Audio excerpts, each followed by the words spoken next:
Oke, saya akan menyampaikan sebuah tema firman yang eh,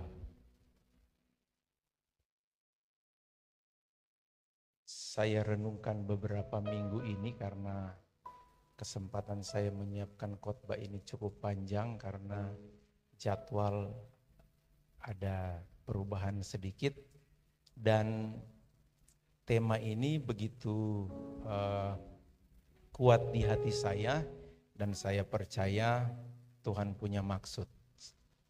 Oke, boleh semua baca 2, 3. Jadilah tenang. Haleluya. Ini bukan sekedar tenang kita tidak bersuara dengarkan khotbah, tetapi ini tentang pesan Tuhan dalam seluruh keberadaan hidup kita. Tuhan mau kita menjadi orang yang tenang. Amin. Kalau dulu Tuhan pernah tolong, kalau orang lain Tuhan tolong, kita juga percaya pasti pertolongan itu ada pada kita. Indah pada waktunya. Amin. Puji Tuhan. Kita akan sama-sama membuka Alkitab. Di slide saya sudah siapkan. Mari sambil bangkit berdiri kita akan baca ayat ini karena pendek saya minta kita baca 2 kali. 1 Petrus 4 ayatnya yang ke-7. Kita akan baca bersama-sama dalam hitungan ketiga dalam nama Tuhan Yesus Kristus. 2, 3.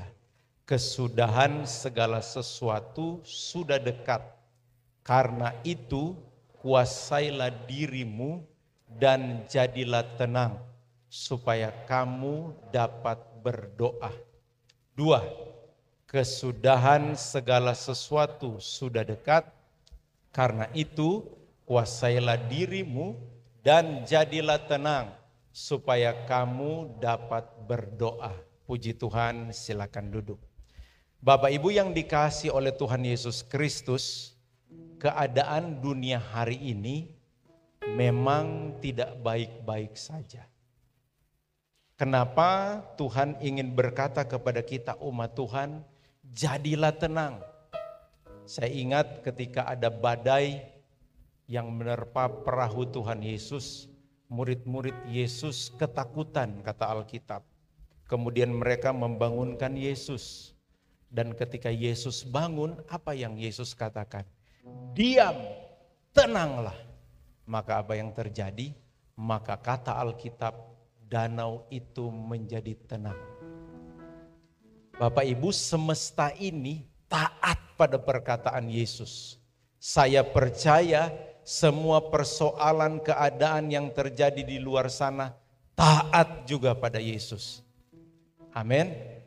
Haleluya. Saya punya beberapa slide yang ingin saya sampaikan dengan cepat. Kita dengar berita yang tidak perlu saya ceritakan panjang lebar, ya, bahwa ada bahaya perang dunia ketiga. Pemimpin Rusia berkata tinggal 1 langkah lagi menuju perang dunia ketiga. Saya baca beberapa beritanya, ternyata dikirimkannya pesawat F-16 Amerika Serikat ke Ukraina bagi Rusia itu adalah genderang perang. Dan perang ini bukan cerita Bapak Ibu, hari ini kalau tidak salah sudah 480 sekian hari mereka berperang. Matius 24 ayat 6, kalau bisa baca kita baca sama-sama. Alkitab bilang begini, kamu akan mendengar deru perang atau kabar-kabar tentang perang. Nah Alkitab so bilang bahwa ini kabar ini orang akan dengar. Apa pesan firman? Namun berawas-awaslah. Jangan kamu gelisah. Sebab semuanya itu harus terjadi. Tetapi itu belum kesudahannya. Bapak Ibu yang dikasihi Tuhan, kita umat Tuhan beruntung. Kenapa? Karena sebelum segala sesuatu terjadi di dunia ini, Alkitab kita sudah memberikan petunjuk-petunjuk. Amin.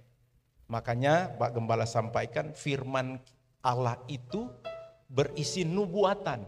Apa itu nubuatan? Hal-hal yang belum terjadi sudah disampaikan Alkitab sebagai apa? Sebagai informasi kepada anak-anak Tuhan bahwa apa yang ditulis di Alkitab itu ya dan amin. Nah, kabar perang ini bukan hal baru. Ya, sejak saya masih remaja saya sudah dengar-dengarin. Dulu ada namanya perang Teluk. Tetapi sejarah membuktikan perang ini bukan makin lama makin mengecil. Perang ini makin lama makin besar. Bahkan kekuatan barat dan kekuatan timur ini seperti sementara dihadap-hadapkan. Amerika punya kurang lebih 5.400 sekian hulu ledak nuklir. Rusia memiliki 5.977 hulu ledak nuklir. Dan katanya satu hulu ledak nuklir ini bisa menghancurkan satu kota. Dan jarak tembak dari hulu ledak nuklir ini bisa mencapai 3.000 sampai 5.000 kilometer. Artinya apa? Perang ini memang ada di jauh sana. Tetapi bukan tidak mungkin. Ya, bukan tidak mungkin. Putin salah tindis, kung dia babelok, kamanemu-nemu. Haleluya. Karena so gugup, Biden so agak tua, dia salah lihat, dia tatindis, aduh, pigi di wangurer, girian atas aman. Bapak Ibu yang dikasih Tuhan, Tuhan bilang apa? Kita yang mendengar kabar-kabar itu jangan gelisah. Artinya apa? Jadilah tenang. Amin. Yang kedua, ada sebuah hal yang viral lagi tentang megatrust. Saya sebenarnya enggak terlalu mau ambil pusing, tapi karena saya mau khotbah saya baca. Saya dengarkan ini sepertinya pengalihan isu katanya, karena ada sesuatu maka dialihkan isunya. Tapi setelah saya baca beberapa media yang terpercaya, megatrust ini Bapak Ibu ini bukan untuk sekedar menakut-nakutkan. Tetapi Badan Meteorologi Jepang pada tanggal 8 Agustus 2024 ini, ya, beberapa minggu lalu, terjadi gempa 7,1 skala Richter di salah satu bagian yang ada di Jepang yang merupakan tempat di mana 13 tahun lalu pernah terjadi gempa yang sangat hebat. Dan ini menjadi tanda awas bukan hanya bagi Jepang, tetapi ternyata potongan gempa ini masuk sampai ke area Indonesia. Maka Alkitab bilang apa? Matius 24 ayat 7. Sebab bangsa akan bangkit melawan bangsa dan kerajaan melawan kerajaan. Akan ada kelaparan dan gempa bumi di berbagai tempat. Fakta ketiga atau kisah ketiga. Bapak Ibu, karena juga siapkan khotbah ini saya baca-baca bahwa ternyata virus COVID-19 ini ya secara medis ini sebenarnya bukan sudah tidak ada. Secara medis virus ini masih ada. Tetapi manusia karena kebanyakan ya dari data yang ada sudah divaksin atau kedua. Kalaupun ada orang yang tidak divaksin, dia sudah pernah mengalami sehingga antibodinya sudah bisa menghadapi. Tetapi tanda-tanda tentang COVID ini masih ada, yang masih terasa. Bahkan di beberapa negara Asia sekarang, sementara melawan virus yang bukan lagi COVID namanya, lain lagi. Sampai seorang sutradara bikin ini film ini 2025. Ini ada aktor yang lagi pegang masker. Ya ini sama muka dengan Pastor Hizkia karena pakai kacamata. Tapi yang jelas ini bukan Pastor Hizkia ya. Ini aktor dari luar. Bahwa masih ada bahaya lain. Bahkan Bapak Ibu saya tidak kutip lagi, Alkitab so bilang akan ada bala sampar yang akan datang di dunia ini. Lukas 21 ayat 26 menyimpulkan begini. Ini sebuah catatan yang perlu kita renungkan. Boleh orang baca sama-sama, mulai kata orang 2, 3. Orang akan mati ketakutan karena kecemasan berhubung dengan segala apa yang menimpa bumi ini. Sebab kuasa-kuasa langit akan goncang. Saya lanjut ke slide saya yang ke-6. Keadaan hari ini ada ancaman perang. Dan ini ancaman perang bukan perang biasa. Ya, ini adalah ancaman perang dunia ketiga. Dan ini juga bukan sekedar kabar biasa. Ini adalah sesuatu yang sudah sementara terjadi. Kemudian ada bahaya gempa. Kemudian ada pertanyaan, saya yakin semua kita ada pertanyaan ini. Kalau tidak, berarti kita harus bertanya. Nah, bagaimana hari besok? Biasa di sekolah-sekolah, kalau ada ujian, ada tulisan di gambar yang saya kutip ini. Harap tenang, ada ujian. Dunia sekarang Bapak Ibu, pemuda remaja yang masih punya banyak harapan cita-cita, ini diperhadapkan dengan situasi yang tidak baik-baik saja. Kalau Bapak Ibu ikut khotbah Bapak Gembala di KKR, maka di sana ada 5 kesulitan. Tapi saya tidak khotbah lagi itu. Ada 5 tantangan yang sementara dihadapi oleh orang percaya di akhir zaman. Dan ini bukan perkara biasa-biasa. Dulu waktu saya dengar pendeta khotbah bahwa nanti satu waktu manusia di dunia akan dapat dilacak oleh antikris. Saya waktu itu pikir-pikir, kalau saya ada di Poigar, pasti antikris nak mau dapat. Kenapa? Di Poigar itu ada kebun opa saya yang kalau orang berjalan kaki mungkin bisa makan 2-3 jam. Dan itu memang di hutan sekali. Tidak ada, karena memang di masa itu belum ada telepon, belum ada apa. Jadi memang kalau di sana ya sudah. Saya pikir antikris nak mau dapat. Tapi saya kaget barusan mama saya urus sesuatu di kebun itu. Mama saya bisa telepon saya dari tempat itu. Kita bilang, Mam ada signal situ. Ada. Itu berarti kalau saya sekarang berniat bersembunyi di sana, nah kemungkinan Pastor Bram tidak dapat saya. Tapi ini jaringan internet ini pasti bisa lacak saya ada di mana. Tapi Bapak Ibu yang dikasih Tuhan, hari ini kita kembali diingatkan Tuhan. Anak-anak Tuhan, mari kita kembali di 1 Petrus 4 ayat 7, tapi slide-nya lanjut ya. Terjemahan baru Bapak Ibu memberikan judul bacaan utama kita adalah hidup orang Kristen. Tetapi untuk terjemahan lama, itu ada judul yang unik. Bapak Gembala sering mengutip dari terjemahan lama, jadi saya juga ikut. Judulnya begini, maaf kalau tidak bisa baca ya.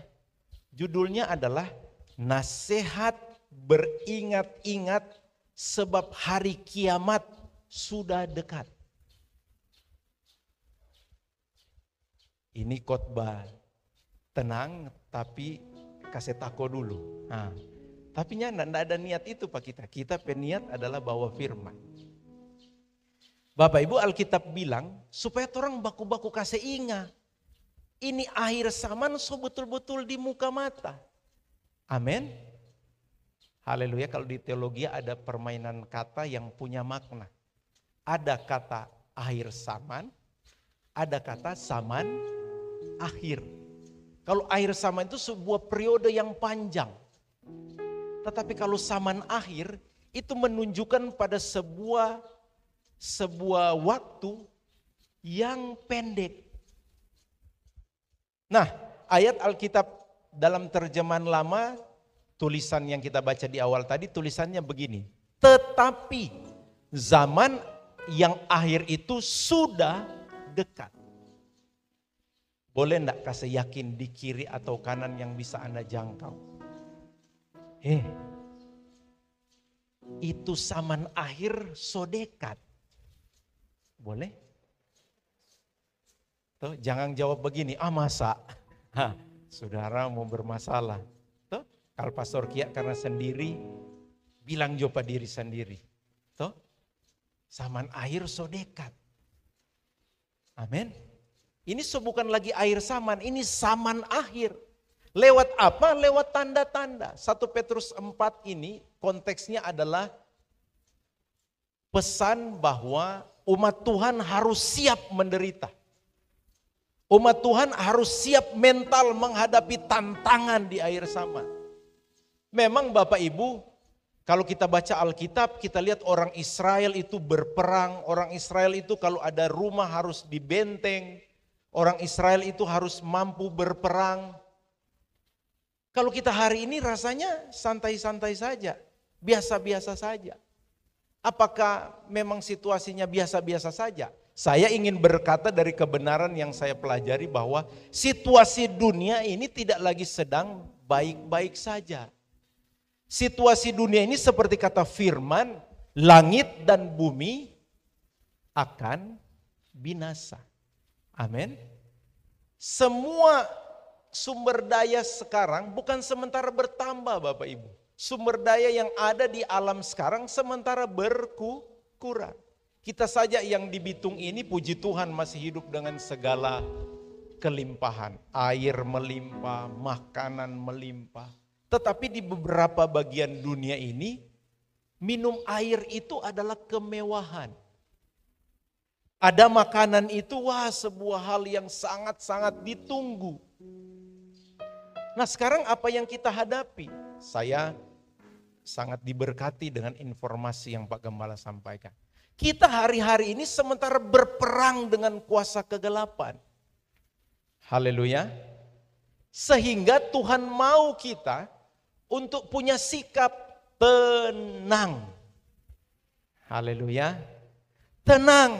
Jangan ada masalah sedikit ribut. Ya, ada masalah habis ini di rumah ribut. Habis itu ribut. Orang tua enggak kasih ribut. Toh di dunia kerja yang tidak sesuai keinginan kita ribut. Wah, kalau semua ribut bagaimana kita akan bertindak? Saya lanjut bacakan ya. Sebab itu hendaklah, perhatikan terjemahan lama sampaikan. Hendaklah pikiranmu sempurna dan berdoa dengan siumannya. Nah, saya tidak punya waktu, tetapi saya kasih keterangan di sini. Tenang itu artinya apa? Torang pikiran itu sempurna. Kata lain dari sempurna, lengkap. Ya, torang pikiran lengkap. Lengkap dengan apa? Lengkap dengan firman Tuhan. Haleluya. Kalau semua ketakutan ini disebar, bahkan ada orang-orang yang mati dengan ketakutan. Sebagai anak Tuhan, Tuhan minta kita tenang. Saya coba pelajari apa sih arti kata tenang. Dalam Kamus Besar Bahasa Indonesia, kata tenang ini banyak sekali diarahkan dengan kata diam. Kalau laut atau danau, itu tenang itu artinya tidak ada gelombang. Atau dalam pemahaman yang lebih mudah, tenang itu tidak gelisah, tidak rusuh, tidak kacau, tidak ribut. Haleluya. Torang pe kehidupan bagaimana sekarang? Tenang? Haleluya. Jangan dulu cerita dunia. Toh, kadang-kadang torang pe hidup sendiri tidak tenang. Bukan cuma Bapak Ibu lagi pernah merasa tidak tenang. Saya juga. Saya selalu percaya kalau firman Tuhan ingatkan ke saya. Itu berarti saya juga itu. Supaya tenang. Amin. Kalau dulu orang dia bilang begini, jangan kok bawa-bawa di pikiran. Jangan kok pikir-pikir. Orang bilang begini, bagaimana ada otak nak mau berpikir? Ada orang bilang jangan ingat-ingat kok. Bagaimana juga? Orang otak ini punya daya ingat yang segar. Apalagi kalau ibu-ibu, orang daya ingat tinggi sekali. Tuh mereka bisa ingat dulu tuh hari Selasa. Haleluya ibu-ibu, bapak-bapak yang pernah dengar itu katakan amin. Haleluya. Tenang, amin, diam, nggak gelisah. Nah saya coba lihat ini bahasa asli tapi kita sudah mau baca. Artinya apa? Berpikiran sehat. Jadi orang pikiran yang betul. Bahkan di sini ditulis waras. Artinya nyanda salah begitu. Berpikir secara serius. Bapak Ibu itu tenang itu, orang musibah pikir. Haleluya. Ada kan katanya begini. Ada orang, dia bicara dulu, baru dia berpikir. Apa yang terjadi? Ada masalah kemungkinan. Yang baik apa? Berpikir dulu, baru bicara. Apalagi kalau nyong-nyong, anak-anak muda. Semua cewek dia bilang, cuma ngana yang mencuri kita pe hati. Setiap cewek dia WA, cuma ngana. Pas dorang satu kamar, dorang bakuliah, dia ada WA apa kita? Bagus sekali romantis. Tuh satu yang baca pura-pura nintau dia, DP kata-kata sama. Ternyata dia bikin pesan siaran. Pesan broadcast. Dia bilang, Tuhan, siapa jo yang balas kita PWA ini, berarti dia dari Tuhan. Dia jadi bikin rupa sama dengan apa kan? Bermain-bermain. Haleluya. Orang mesti berpikir sehat. Amin. Amin. Saya kasih kesimpulan ini maaf menurut saya. Karena Bapak Gembala tidak ada jadi saya tenang. Ini menurut saya. Tenang adalah sikap hati yang benar. Yang tidak dipengaruhi oleh situasi dan kondisi di luar. Haleluya. Saudara boleh tenang, amin. Torang pe hati ini, torang pe diri ini, nggak mau dipengaruhi dengan yang di luar. Bapak Ibu, orang akan berkata apa kepada kita, orang akan perlakukan kita seperti apa, kita tidak boleh kendalikan. Yang bisa kita kendalikan apa? Diri kita. Amin. Kadang-kadang kan ada orang yang sembarangan saja bicara, seperti saya bilang tadi. Nyenak jawab pikir, langsung bicara. Apalagi kalau sesama wanita. Selama nak baku dapa beberapa bulan. Baku dapa. Itu ibu satu langsung bilang, so gode Kang. Aduh, padahal ini ibu yang udah bilang so gode ini, so 1 minggu so kurang jam makan buah. Aduh. Bilang so gode, ikut terguncang DP. Dia pulang rumah lebih baik kita makan ini sampai belanga. Nggak guna kote. Haleluya. Kalau mau percaya gode atau enggak gampang Bapak Ibu. Pertama bakaca, kedua batimbang. Haleluya. Tuh, jangan terpengaruh dengan informasi dari luar. Amin. Ada kalimat yang sangat memberkati saya bilang begini. Kenapa anak-anak Tuhan di semua kondisi hidup dia dapat lihat senang-senang Jo? Tuh. Selalu orang bilang dapat lihat lebih mudah. Apakah tulus atau enggak? Tapi biasanya begitu. Dapat lihat so lebih. Saya kalau orang bilang so lebih gode, kita pe hati bilang puji Tuhan. Tuh. Istri saya selalu bilang, kita so gode. Kita bilang kita suka itu. Haleluya. Memang kalau mau jujur dan kita juga bilang bahaya kalau terlalu gode. Bukan bahaya di apa, bukan Bapak Ibu. Itu semua pimol itu. Atau semua bauni live sampai malam. Duh, sebuah. Tapi supaya dia tenang DP hati, kita bilang enggak apa-apa. Puji Tuhan dia ada. Dan baru ini kali kita bilang ini. Haleluya.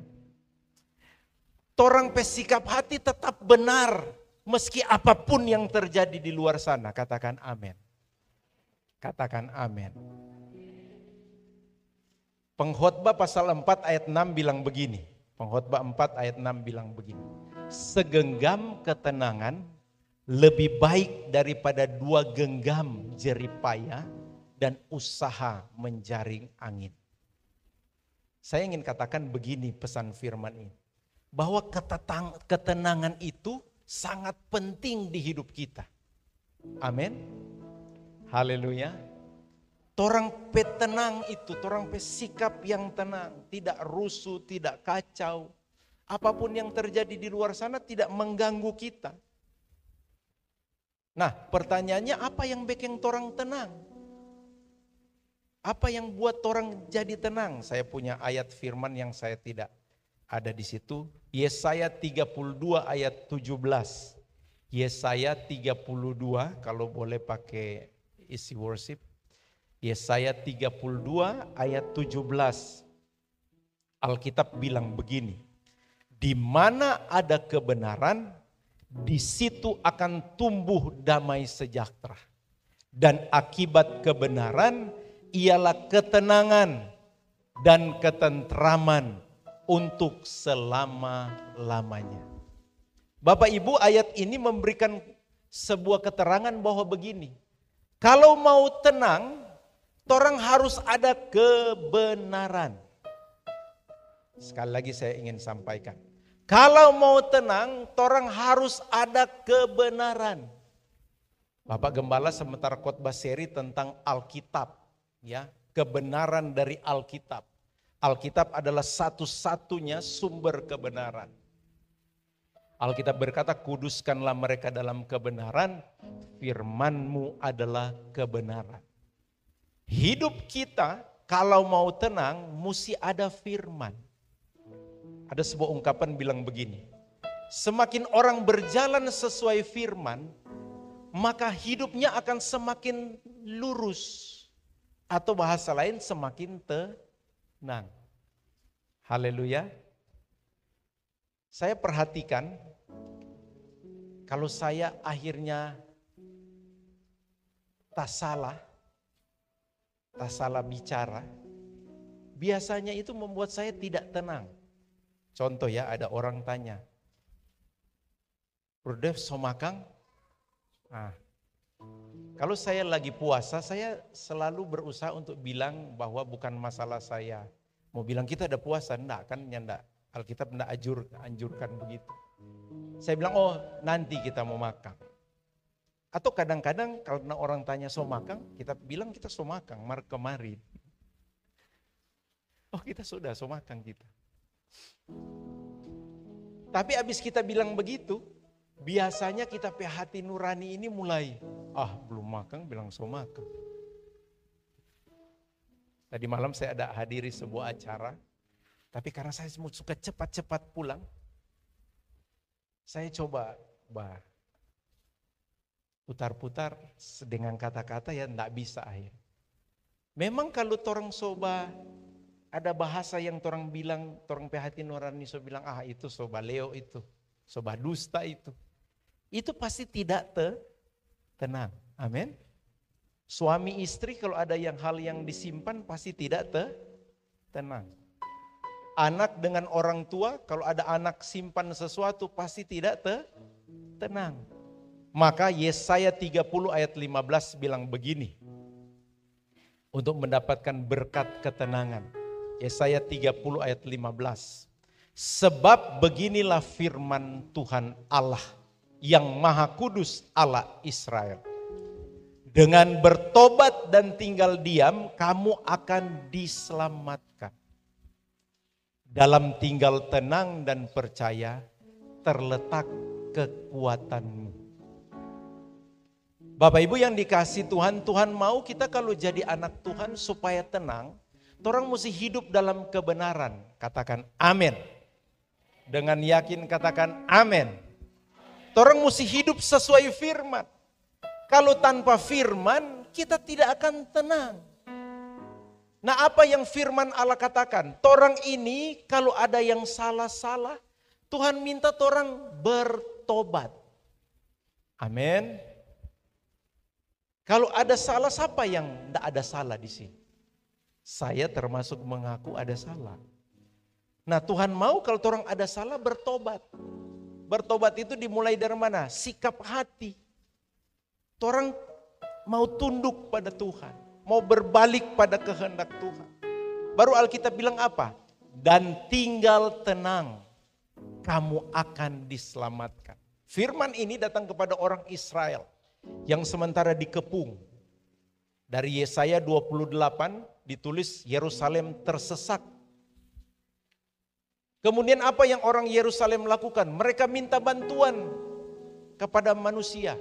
Dalam hal ini kepada Raja Mesir. Tetapi Tuhan berkata, bukan Mesir yang akan menolong, tetapi aku, kata Tuhan. Makanya ada kata ini, diam.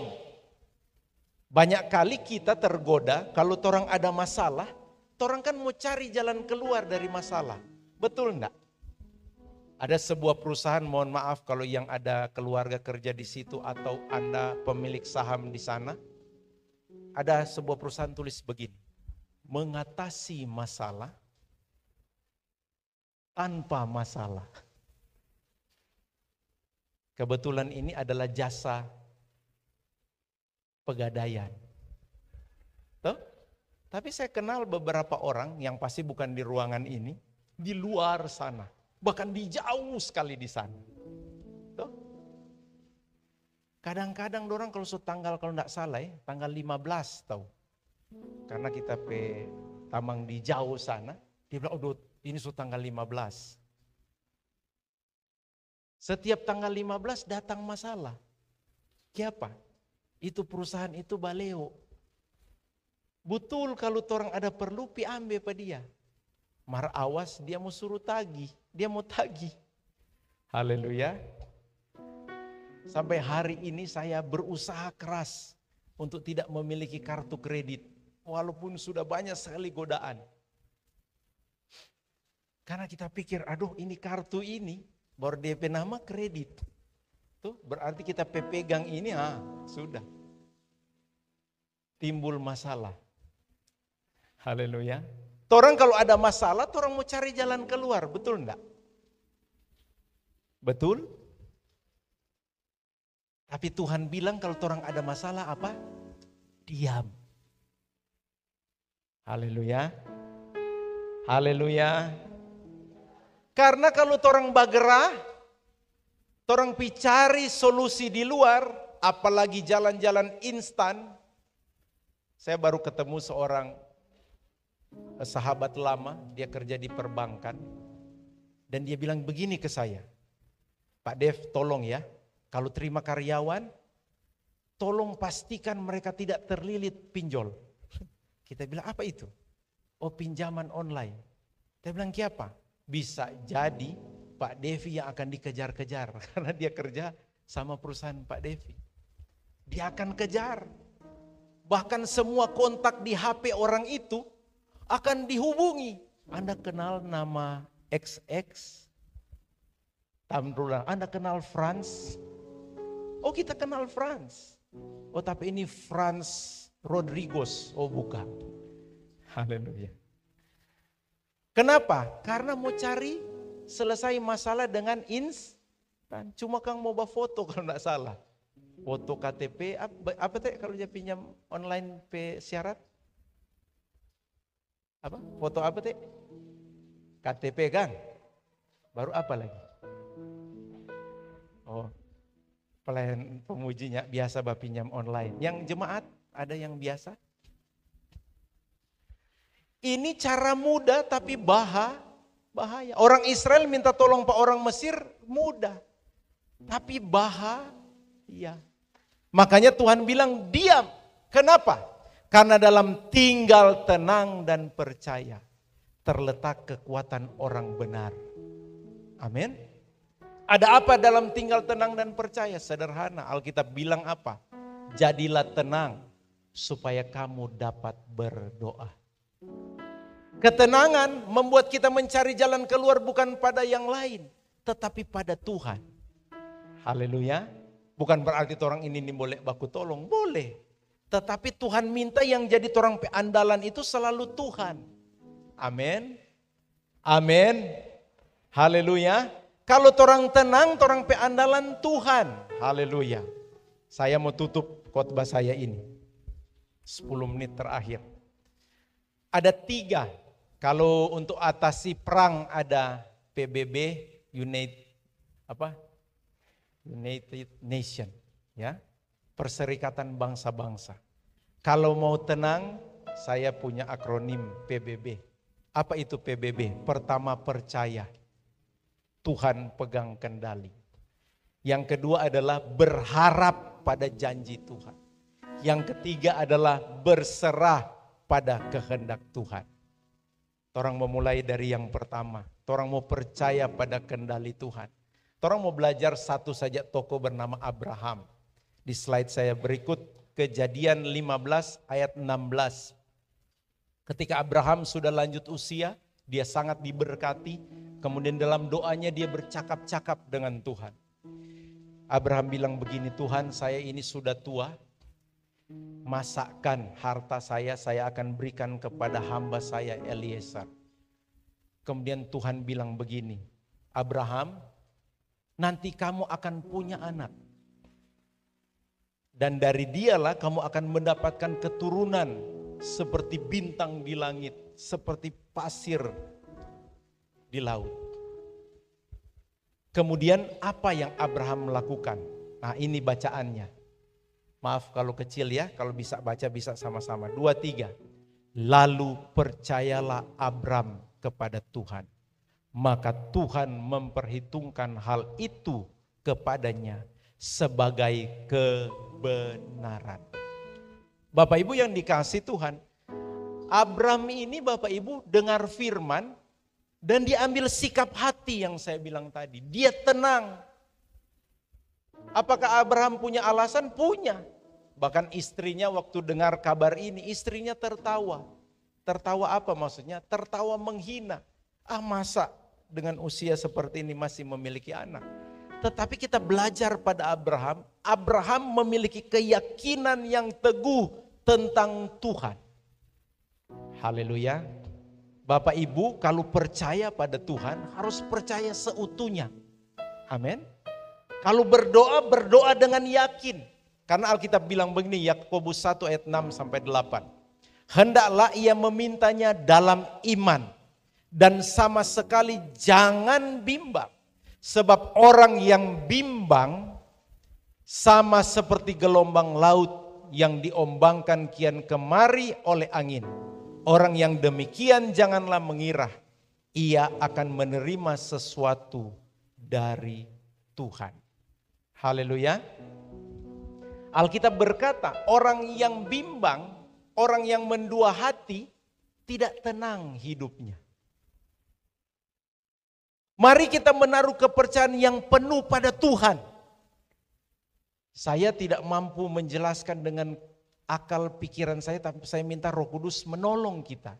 Supaya setiap firman yang Roh Kudus ingatkan kepada kita, kita langsung bilang dalam hati, amin. Kenapa banyak hamba Tuhan meminta jemaat bilang amin? Karena Bapak Ibu, amin itu artinya ya terjadilah. Jadi kalau ada janji firman yang disampaikan oleh pengkhotbah atau yang Tuhan timbulkan di hati kita, kita harus meresponnya dengan kata amin. Maksudnya apa? Ya, terjadilah. Ya, saya percaya. Haleluya. Satu kali Tuhan Yesus mengadakan mujizat yang spektakuler. Membangkitkan Lazarus yang sudah 4 hari dikubur.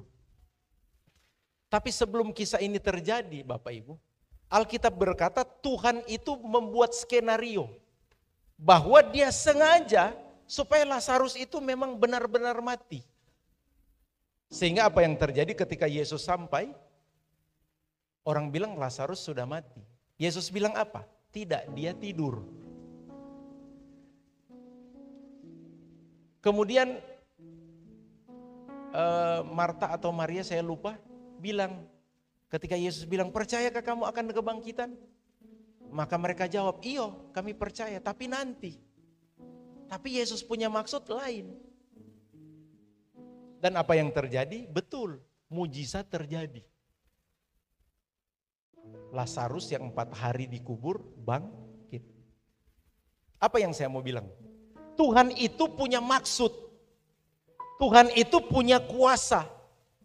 Tuhan itu punya kehendak, apapun dia mau, bagi dia tidak ada yang mustahil.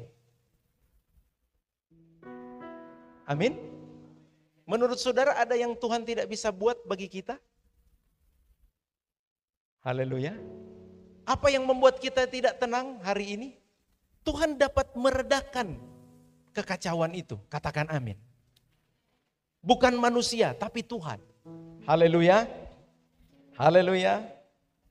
Saudara mau tetap percaya pada Tuhan, amin? Saya punya tulisan ini. Tuhan pegang kendali. Dia tidak pernah hilang kendali atas kehidupan. Kalau ada badai, ada persoalan, tenang. Ada Tuhan. Haleluya. Saya ada, Tuhan pun ada. Di mana-mana Tuhan pun ada. Mengapa susah, tak perlu takut. Tuhan selalu tolong saya. Amin. Kalau ada masalah, ada persoalan, percayakan pada Tuhan. Karena dia yang pegang kendali atas hidup ini. Alkitab berkata, hati raja pun seperti batang air di tangan Tuhan. Dialirinya kemana diingininya. Artinya apa? Semua di dunia ini Tuhan yang kendalikan. Amin. Amin. Saudara percaya? Amin. Termasuk saya berani bilang, termasuk skenario Lazarus tadi.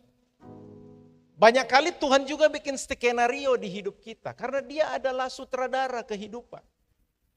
Apakah Tuhan kurang punya kemampuan memberikan pinjaman uang pada saudara?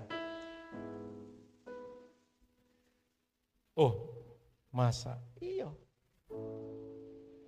Tuhan punya segala cara, katakan amin. Amin.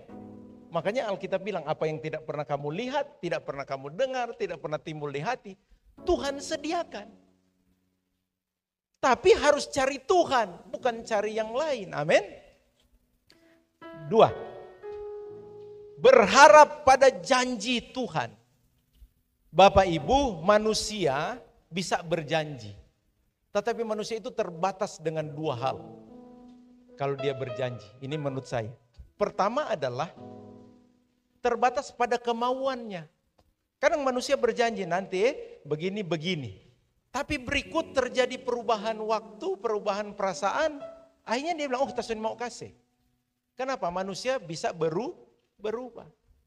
Tetapi Alkitab berkata, Tuhan kita tidak pernah berubah. Bahkan tidak ada bayangan perubahan. Artinya apa? Tuhan kita tetap setia. Haleluya. Saya melihat dalam mata saya secara pribadi, saya lihat banyak orang yang hidup banyak DP tantangan tentu ya. Seperti kapal selam lah begitu. Timbul tenggelam, timbul tenggelam. Bahkan lebih banyak dia tenggelam. Karena kapal selam Kang, lebih banyak di bawah air. Tuh? Itu yang orang bilang kalau hari Natal burun taung. Tuh, dia kalau hari Natal masuk gereja. Kalau enggak Natal dia menyelam. Tapi kita lihat Tuhan tetap masih kasih hidup pada dia. Kalau saya jadi Tuhan, nyenak masuk hari Minggu kita ramas. Minimal kita ramas DP toko. DP toko, DP usaha, DP karir. Ramas dulu pada dia. Supaya dia dapat ingat apa kita. Banyak kan orang kalau lagi senang, lagi bahagia, lagi banyak order. Aduh, Ibadah, aduh sorry, sibuk. Awas kalau sakit atau ada masalah, telepon Pak Pendeta. Pendeta tolong bantu doa. Kalau saya DP pendeta bayar di sini pendeta David. Tapi kalau saya jemaat bertelepon kita bilang, oh sorry saya sibuk. Maaf ya saudara, jangan marah. Karena saya belum pernah bilang itu juga. Haleluya.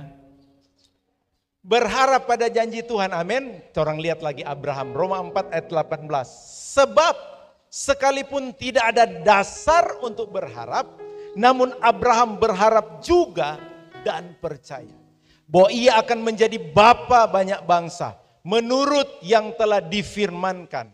Demikianlah banyaknya nanti keturunan. Bapak Ibu orang so tahu kan cerita Abraham. Tapi Abraham ini dia terima mantah-mantah itu janji Tuhan. Tuhan bilang mau dapat keturunan, dia bilang amin. Cuma memang ada sedikit masalah dengan Abraham. Waktu DP istri lekase Pak Hagar, dia lagi terima mantah-mantah. Akhirnya apa? Sampai hari ini terjadi hal-hal yang seperti yang kita lihat. Tetapi dalam kepercayaan kata Alkitab, Abraham itu teguh berdiri. Amin. Saudara pernah terima janji apa? Mungkin kalau kami yang sudah menikah waktu muda, kita dengar, Tuhan janji masa depan sungguh ada, harapan tidak akan hilang. Oh berarti masa depan saya gilang gemilang. Tapi sekarang so tua, seperti kami sudah menikah, kiapa ini masa depan kiapa begini, rupa kabur. Pertanyaannya, apakah Anda tetap percaya Tuhan punya masa depan? Amin. Haleluya. Anda mungkin sudah doa, gumul doa, doa ini. Seperti Paulus berdoa, sudah 3 kali Paulus bilang berdoa. Tapi belum dijawab. Bahkan Tuhan jawab apa Pak Paulus? Cukuplah kasih karuniaku bagimu. Karena justru dalam kelemahanlah kuasa Tuhan menjadi sempurna. Haleluya. Apakah kita tetap percaya? Berharap kepada Tuhan? Itu orang berharap pada Tuhan itu, saya mau kasih naik DP level yang B terakhir. Oh maaf, saya baca dulu ini slide berikut. Terbatas waktu, saya mau kasih cepat. Harapan adalah kompas kehidupan yang akan membawa kita bertemu kehendak Tuhan. Harapan akan menjadi arah hidup kita. Kalau kita terus berharap bahwa Tuhan punya masa depan yang indah, maka kita akan melakukan apa yang menjadi bagian kita hari ini dengan baik. Amin.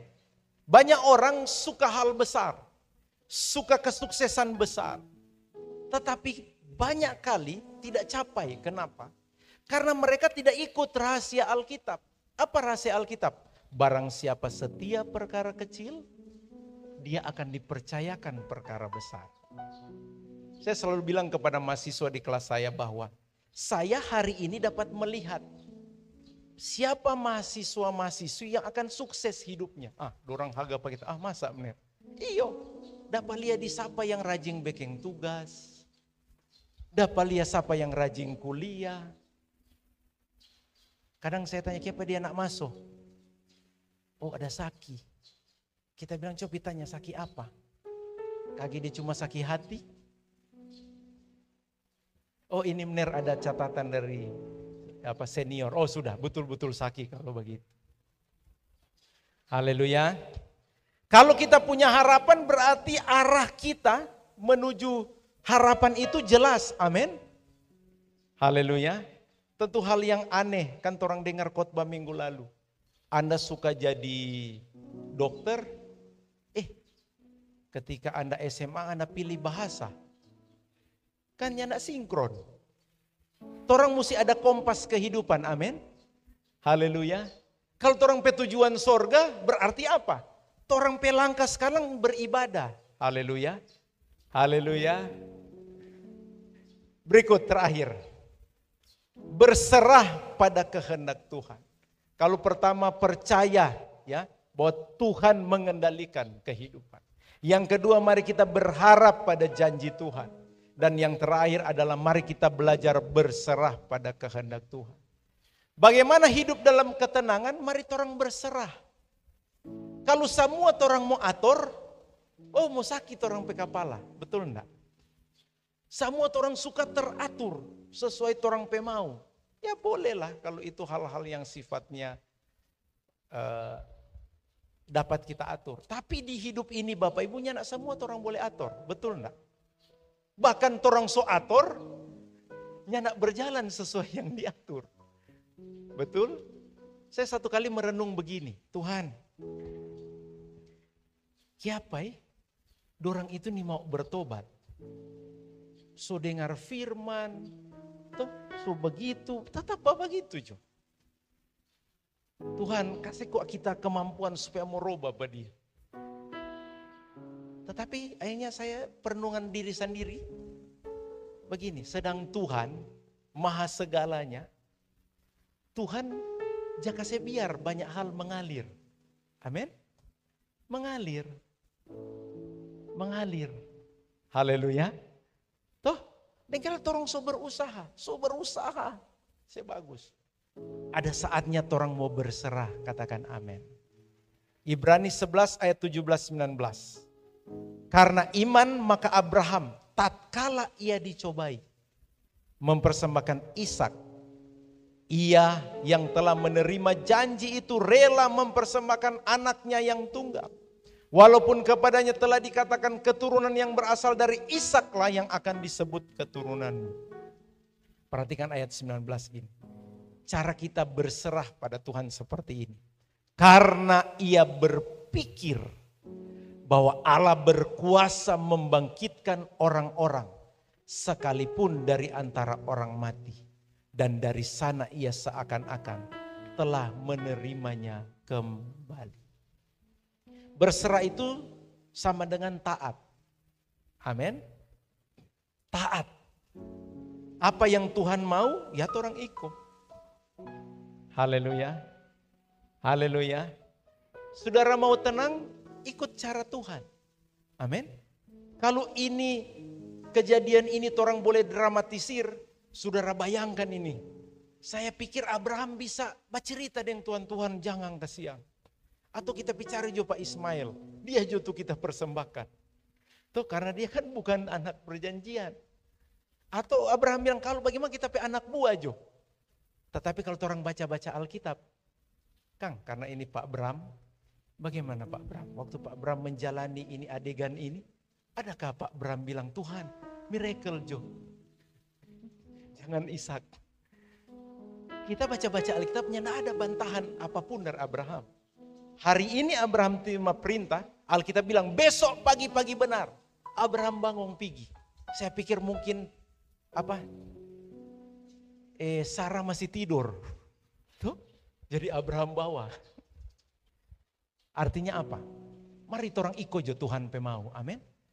Orang ada selera, tetapi selera Tuhan jauh lebih baik. Haleluya. Orang percaya harus percaya Tuhan itu baik. Dia tidak punya rancangan kecelakaan satupun tentang kita. Amin. Kemudian kedua apa? Orang terus berharap pada Tuhan. Dan yang terakhir, mari kita jadi anak Tuhan yang berserah. Haleluya. Orang berserah. Saya tulis di terakhir ini. Berserah itu adalah menyerahkan semua pada kendali Tuhan.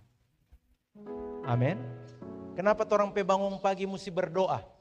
Supaya itu hari itu Tuhan yang kendalikan. Amin.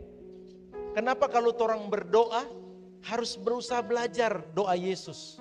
Biar bukan kehendakku, tetapi kehendakmu. Haleluya. Orang ini ada orang pemau. Tetapi Tuhan ada Tuhan perencana. Haleluya. Ada. Kadang kan orang pikir, aduh Tuhan, kenapa kita kok di STT RMK? Kenapa kita nyanak di STT KMR? Tuh, kalau di KMR kita dengar-dengar begini. Sudah kalau Tuhan so bawa di sini, berserah. Bukan mau dibunuh tuh. Tuh, mau dididik. Amin. Haleluya. Haleluya. Orang berserah pada Tuhan. Orang percaya pada Tuhan. Amin. Saya rindu coba balik di slide saya yang ke 14. Boleh orang baca ini, 3 ini untuk menutup khotbah saya.